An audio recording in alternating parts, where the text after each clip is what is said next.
সকালের জমজমাট ব্রেকফাস্ট হোক কিংবা রাতের হালকা ডিনার, গরম গরম ছাতুর কচুরির সাথে এই ঝাল ঝাল মশলাদার ডিম তড়কার স্বাদ কিন্তু একদম অন্যরকম লাগে।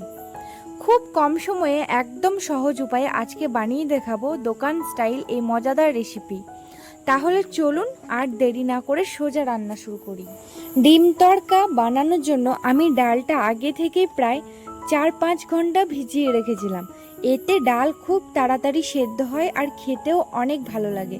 এবার ডালটা ভালোভাবে ধুয়ে নিয়ে কুকারের মধ্যে দিয়ে দিচ্ছি। সাথে দিয়ে দিচ্ছি কিছুটা পরিমাণে আলুগুলো আমি ছোট ছোট টুকরো করে কেটে নিয়েছি যাতে খুব সহজে সেদ্ধ হয়ে যায়। এখন সব কিছু কুকারের মধ্যে দিয়ে পরিমাণ মতো জল আর সামান্য লবণ দিয়ে ঢাকনা লাগিয়ে সেদ্ধ করে নেব। এই স্টেপটা ঠিকভাবে হলে ডিম তড়কার স্বাদ কিন্তু একদম দারুণ আসে।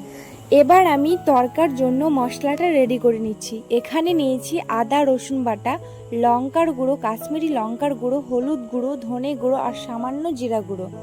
সব মশলাগুলো একসাথে একটু জল দিয়ে ভালোভাবে মিশিয়ে নিচ্ছি। এতে রান্নার সময় মশলাটা খুব সুন্দরভাবে কষানো যায় আর তড়কার রং ও স্বাদ দুটোই দারুণ আসে। এদিকে আমি আরেকটা কড়াই চাপিয়ে দিয়েছি ছাতুর কচুরি বানানোর জন্য। ভেতরে মশলাদার ছাতুর পুর ভরে কচুরিগুলো তৈরি করেছি আর ভাজার পর এগুলো খেতে কিন্তু একদম দুর্দান্ত লাগে।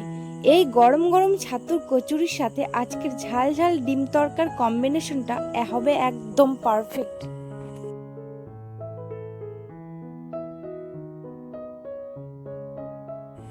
কচুরিগুলো সুন্দর ফুলে উঠেছে আর দারুণ গোল্ডেন রং চলে এসেছে। এবার আমি একে একে গরম গরম তুলে নিচ্ছি। দেখতেই কিন্তু কত সুন্দর লাগছে।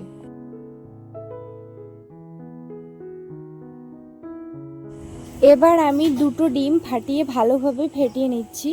তারপর হালকা তেলে ঝুরঝুরে করে ভেজে নেব। ধীরে ধীরে নাড়তে নাড়তে ডিমগুলো একদম সুন্দর দানাদার হয়ে যাবে। আর এই স্টেপটাই ডিম তড়কার স্বাদকে অনেক বেশি বাড়িয়ে দেয়। দোকান স্টাইল ডিম তড়কায় এই ঝুরঝুরে ডিমের আলাদা একটা মজা আছে। পরে যখন এটা মশলার সাথে মিশবে তখন পুরো তড়কার মধ্যে দারুণ একটা স্বাদ আর টেক্সচার চলে আসবে। দেখুন ডিমটা আমার এবার ভাজা হয়ে গেছে। এবার আমি একটা পাত্রে তুলে নিচ্ছি।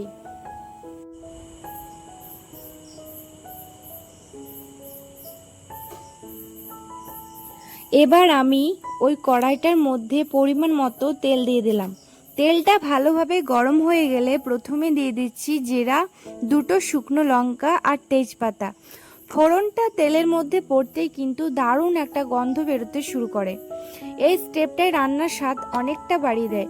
এরপর দিয়ে দিচ্ছি কুচি করে রাখা পেঁয়াজ। এখন পেঁয়াজগুলো ধীরে ধীরে ভেজে নেব যতক্ষণ না সুন্দর হালকা বাদামি রং চলে আসে। এবার ওই মশলা মাখা পেস্টটা ওই পেঁয়াজের মধ্যে দিয়ে দিলাম। এবার আমি ভালোভাবে নেড়ে নিচ্ছি। মশলাটা ভালোভাবে কষানো হয়ে গেছে। দেখুন ধীরে ধীরে মশলা থেকে তেল ছাড়তে শুরু করেছে। এবার আগে থেকে সেদ্ধ করে রাখা ডিম তড়কাটার মধ্যে দিয়ে দিচ্ছি। এখন ডিম তড়কাটা মশলার সাথে খুব ভালোভাবে মিশিয়ে কষিয়ে নেব প্রায় 2 মিনিটের মতো। এই সময়টা খুব গুরুত্বপূর্ণ, কারণ যত ভালোভাবে মশলার সাথে কষানো হবে ততই ডিমের মধ্যে সুন্দর ঝাল মশলার স্বাদ ঢুকে যাবে। এবার আমি পরিমাণ মতো গরম জল দিয়ে দিলাম। এখন এটাকে কিছুক্ষণ ফুটতে দেব। এবার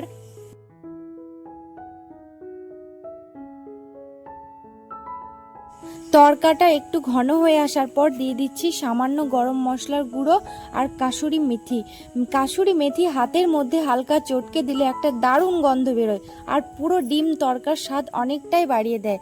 এবার আমি সবশেষে দিয়ে দিচ্ছি আগে থেকে ঝুরঝুরে করে ভেজে রাখা ডিম। এখন সবকিছু ভালোভাবে মিশিয়ে নিলে একদম দোকান স্টাইল মজাদার ডিম তড়কা তৈরি হয়ে যাবে। অবশেষে তৈরি হয়ে গেল আমাদের একদম মজাদার দোকান স্টাইল ডিম তড়কা। এবার গরম গরম ছাতুর কচুর সাথে সুন্দর করে পরিবেশন করে দিচ্ছি। সকালের জমজমাট ব্রেকফাস্ট হোক কিংবা রাতের ডিনার, এই কম্বিনেশনটা খেতে কিন্তু সত্যিই অসাধারণ লাগে। আপনারাও বাড়িতে অবশ্যই একবার ট্রাই করে দেখবেন। আশা করছি সবার খুব ভালো লাগবে। ভিডিওটা যদি ভালো লাগে তাহলে অবশ্যই লাইক, কমেন্ট আর শেয়ার করবেন। আর এমন আর সহজ মজাদার রেসিপি দেখতে আমার চ্যানেলটা সাবস্ক্রাইব করে পাশে থাকবেন।